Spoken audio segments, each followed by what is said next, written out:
Les situations proportionnelles, aussi appelées variations directes, et les situations inversement proportionnelles, nommées les variations inverses. Dans les situations proportionnelles, nous avons affaire à un taux. Il y a deux variables qui sont dites croissantes et la valeur initiale est égale à 0. Dans la situation, Jacques achète des bonbons à 7,50 $ le kilo. Nous pouvons construire une table de valeurs telle que la suivante. La quantité de bonbons se mesure en kilogrammes et le coût se mesure en dollars. On constate que notre quantité de bonbons est en croissance. Donc, le nombre de kilogrammes augmente. Donc, la première variable est croissante. La deuxième variable, le coût, est elle aussi croissante. Donc, puisqu'on observe que nous passons de 7,50 $ à 15 $ à 22,50 $. Ici, la valeur initiale n'est pas inscrite. Par contre, nous pourrions la trouver puisque nous voyons que à chaque fois que nous faisons des bonds de 1 pour la quantité de bonbons, bien, le coût augmente de 7,50 $. Ainsi, nous pourrions trouver notre valeur initiale qui est à 0 kg de bonbons. Le coût est de 0 $. Pour connaître le coût de bonbons, nous pouvons multiplier nos kilogrammes par 7,50 $. Et si nous voulons connaître le nombre de kilogrammes de bonbons, si nous connaissons le coût, nous pourrions faire l'opération inverse, c'est-à-dire diviser par 7,50 $. La valeur initiale d'une situation proportionnelle est 0, 0. Donc, pour 0 kg de bonbons, le coût est de 0 $. Et les deux variables sont croissantes, car plus la quantité de bonbons augmente, plus le coût sera grand. Dans les situations de inversement proportionnelles, ou dites variation inverse, nous avons affaire à un partage d'un tout. Et ce tout doit être constant. Une fois de plus, il y a deux variables, dont une qui est croissante et une autre qui est décroissante. Et deuxième condition, il n'y a aucune valeur initiale.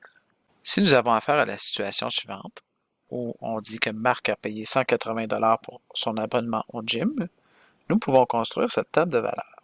Lorsque le nombre de visites augmente, le coût par visite diminue.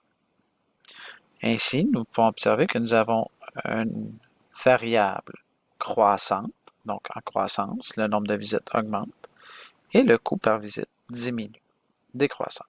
Nous pourrions transférer ces deux tables de valeurs, donc pour la situation proportionnelle et pour la variation inversement proportionnelle, sous forme de diagramme. Nous pouvons constater dans la situation proportionnelle que notre diagramme est une ligne droite en croissance. Pourquoi on dit qu'elle est en croissance? Car nous pouvons observer que si la valeur associée au x augmente, alors les valeurs associées au y augmentent aussi. Nous pouvons constater aussi que la valeur initiale est 0, 0. Il s'agit de la même information que nous avions déduite dans notre table de valeurs.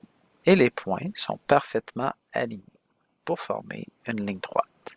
Nous avons ajouté la ligne qui relie les points. Par contre, nous pourrions l'éliminer et n'y avoir que les points. Il s'agirait quand même d'une relation directement proportionnelle. Dans le cas de la situation inversement proportionnelle, nous pouvons constater que nous obtenons une courbe qui est en décroissance. Ceci signifie que lorsque la valeur des x augmente, la valeur des y diminue. Nous avons cette observation aussi dans notre table de valeurs. Lorsque le nombre de visites augmente, le coût par visite diminue.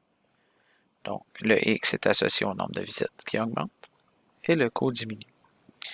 Nous constatons qu'il nous est impossible d'avoir une valeur initiale. Donc, une valeur initiale pour une valeur de x associée au 0.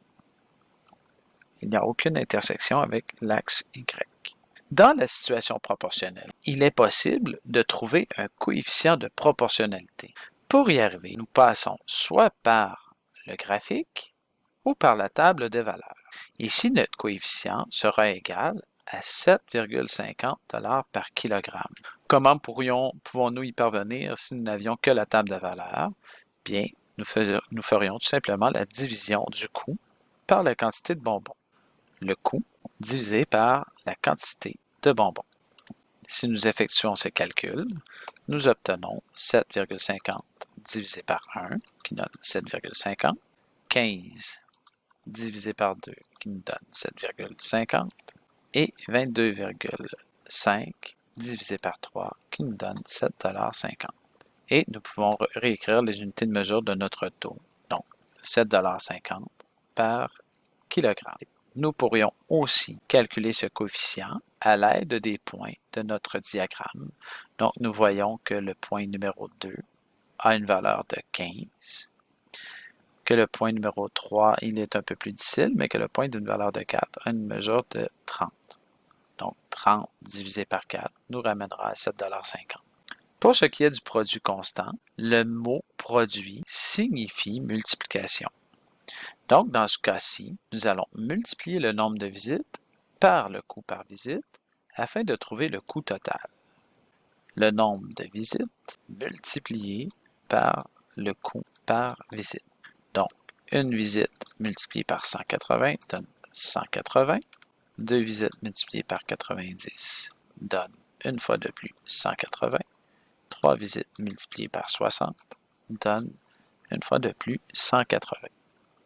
Donc, j'ai utilisé les données de la table de valeurs, mais nous pourrions aussi utiliser les données que l'on retrouve sur le diagramme, donc à l'aide des points ici. Donc, à 1, nous avons 180, à 2, nous avons 90, à 3, 60, donc à 4, 45, à 5, 36.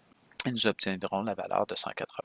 La différence entre les deux situations, c'est que dans la situation proportionnelle, nous divisons les données de notre table de valeurs et que dans la situation inversement proportionnelle, nous les multiplions dans les deux cas afin d'obtenir une quantité qui est constante. Maintenant, si nous tentons de rendre fonctionnelles ces situations, nous savons que le coefficient est de 7,50 $ par kilogramme. Si nous voulons calculer le coût pour 2,2 kg, alors nous connaissons déjà la stratégie de calcul.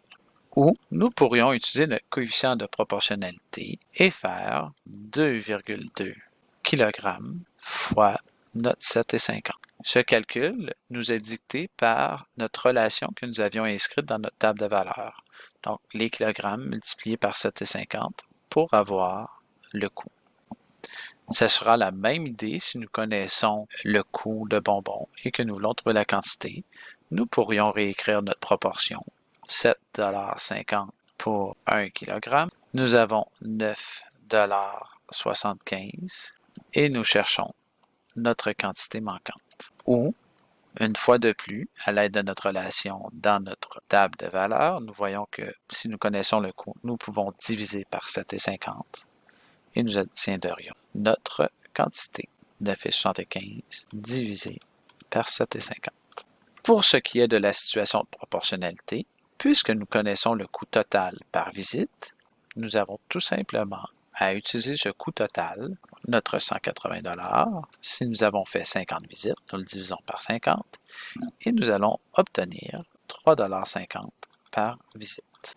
Si nous avons le coût par visite et que nous voulons connaître le nombre de visites, donc nous utilisons une fois de plus notre 180 $, nous le divisons par 4,50 et nous obtenons une valeur de 40 visites. En résumé, si nous avons une situation proportionnelle ou une situation inversement proportionnelle, nous devons observer les résultats soit d'une table de valeurs ou d'une représentation graphique. Dans le cas d'une situation proportionnelle, les quantités sont croissantes dans les deux cas. Dans une situation inversement proportionnelle, la première quantité est croissante, augmente, tandis que l'autre diminue. Dans la variation proportionnelle, le point de départ est toujours 0, 0. Dans le deuxième cas, situation inversement proportionnelle, nous pouvons voir une courbe décroissante. il faut calculer le coefficient de proportionnalité pour une situation proportionnelle en divisant la deuxième variable par la première afin de vérifier si nous obtenons une valeur constante. Dans la situation inversement proportionnelle, nous multiplions les deux valeurs, les deux variables, afin de vérifier si nous obtenons une quantité constante. Si une situation ne respecte pas les conditions de la situation de proportionnalité ou de la situation inversement proportionnelle, alors nous devons classer ces situations dans la catégorie autre.